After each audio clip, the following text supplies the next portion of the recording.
स्वास्थ्य की जानकारी भी कष्ट हो जाता। अब ये तो भगवान का कृपा प्रसाद है। अब उसको भजन वृद्धि के लिए भगवान अपने जनों में पीड़ा देते हैं।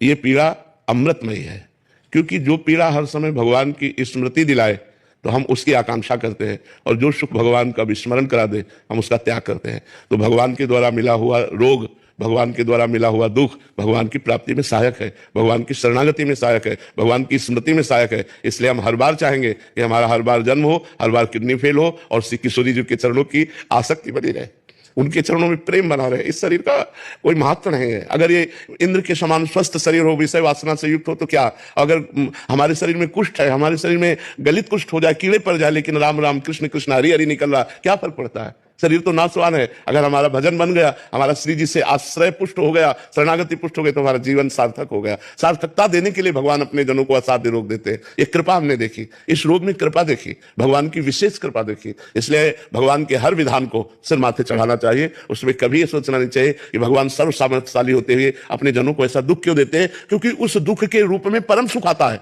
आपसे सच्ची कह रहे हैं, उस दुख के रूप में परम सुख आता है। जो साधना से शरणागति पुष्ट नहीं हुई, वो इस रोग ने शरणागति पुष्ट कर दी। अजात पक्षायु मातरम खगा, अब मेरे में सामर्थ्य नहीं रही प्रभु, अब तो केवल आपका ही भरोसा है। पहले तो साधन का भरोसा था, अब केवल आपका भरोसा, केवल आपकी कृपा से ही। नहीं, हमारे में सामर्थ्य नहीं, मैं आपको भजन कर सकूं, आपकी सेवा कर सकूं, अब तो शरीर किसी लायक नहीं रहा। तो नाथ, केवल मैं आपकी शरण में हूं, और आपकी कृपा को ही हमारा परम कल्याण कर सकती है, और हमारे में कोई सामर्थ्य नहीं है।